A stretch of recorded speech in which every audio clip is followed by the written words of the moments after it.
Hey y'all, what's going on? My name is Jordan, and for Sunday, April 21st, I wanted to give you guys kind of a Underdog synth.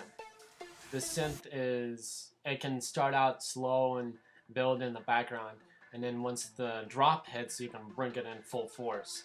So for this synth, it's kind of quirky, but it has more of that dubstep-ish or dubby feel to it. Check it out in this demo example, and I'll guide you on how to make it. So have a listen.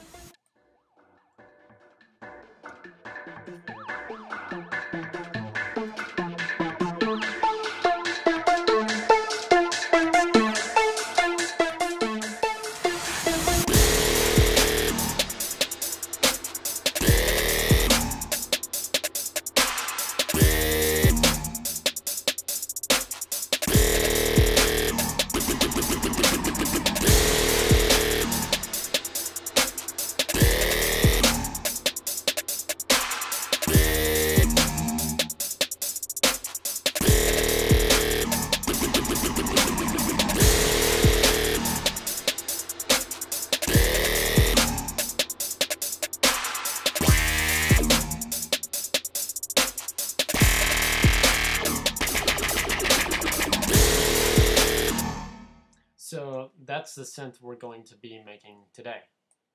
So let's get to it. I'm going to go to my Reason. I'm going to hit New for a new document. Drag up my mixer, drag down the sequencer. Now, what I like to do is every time I make a synth, I always right click, or in this case, you can control click, let me see, and it'll bring up this same menu. Now, what this menu allows you to do is choose the different instruments and effects and utilities to create the sound. I'm going to go to my utilities and create a combinator. In this combinator, I'm going to right-click in here. I'm going to go to Instruments, and I'm going to choose Maelstrom. Now, for the Maelstrom, I'm actually going to attack the modulation port and then go on to the rest of the effect of the oscillators. So for the range, I'm going to change that to 12 instead of 7. Same thing for the polyphony, change it to 12. For the portamento, I'm going to change it to 40. And for the shift, filter, and modulation for the mod wheel, I'm going to turn all of those to the max. So 63 for all of those. Let's see. Yep, as far as they will go. Now for our mod A and mod B, I'm going to take those off. We don't mess with that. For our first oscillator, we're going to change this to a game noise. Now what this game noise actually allows us to do is take the initial sound of the generated noise file and select a certain bit of it and play it over and over again. So it's in effects, got a game noise for our first one. We're going to leave it as is except take the motion down. I'll play a little bit of what happens when you start to take the motion of the index all the way down.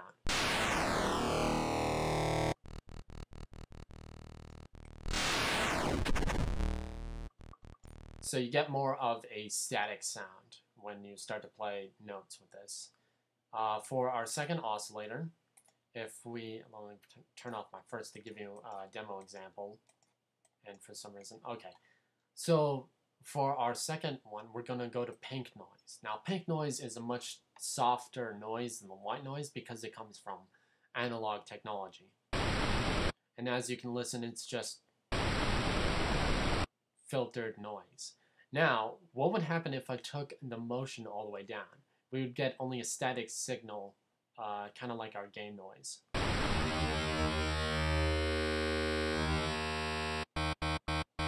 When we combine it with game noise, we get more of a sawtooth type of sound. Now that we have our initial patch, what we need to do is go over to our filter. This will come in handy much later. I'm going to turn off my filter B and filter A. So for the filter envelope, I'm going to take the amount all the way up, and I'm going to turn on the inverted switch. I'm going to take the attack to about 16. I'm going to take the decay to 77, and the sustain all the way up. For our release, I'm going to take it all the way down. Now, what we're going to do later on in the patch is link this to our scream scale, so that way our filter will shape the vowel synth that we'll start to hear. So after this Maelstrom patch, I'm going to right click and go to my RV7000. I'm going to change my dry wet and my decay to 20 or 21, however close you can get it. Reason is picky like that. After this, I'm going to create a line 6 bass amp to squash the signal and just turn it on. After this, I'm going to create a Scream 4 distortion unit found in our creative effects. Now for the damage, I left it in the middle. It's right where it needs to be. I'm going to change the type to warp. And for P1, I'm going to turn that all the way up. For P2, I'm going to turn that about 80. I'm sorry, P2, turn it all the way up. I'm thinking of the body. For the body, we want our, make sure to turn it on and it's on scale, the type A. So the type needs to be on A, the resonance needs to be 127, the scale needs to be 84, and the auto needs to be all the way down. After this, we're going to create a MC class equalizer, an MC class maximizer, and a line 6 bass amp. So for our equalizer, we're going to turn on low cut, 30 Hertz, parameter 1, parameter 2, and high shelf. For parameter 1, I'm going to take this about 154 Hertz. I'm going to put the gain all the way down, so negative 18.3 decibels, and the Q to 32.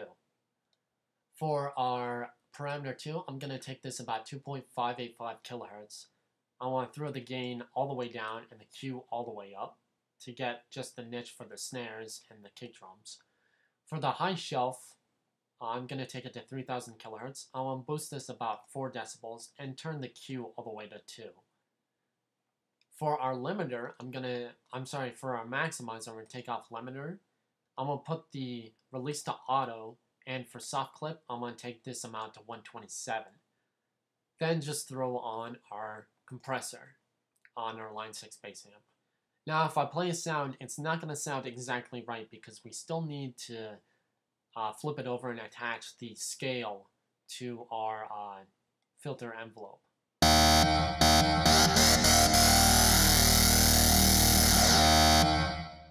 But so far it's sounding pretty gritty.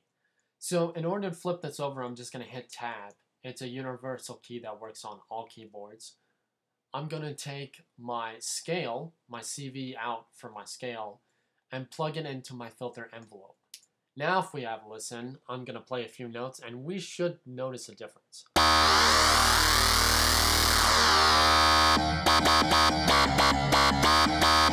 So without the body, it's a little bit cleaner, but with the body,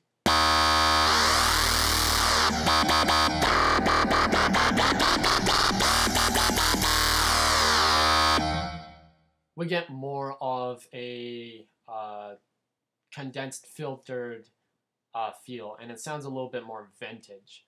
So thanks for joining me on creating this wonderful echo reflection synth, and I'll see you guys tomorrow for another exciting tutorial. So take care guys, and I'll see you guys tomorrow.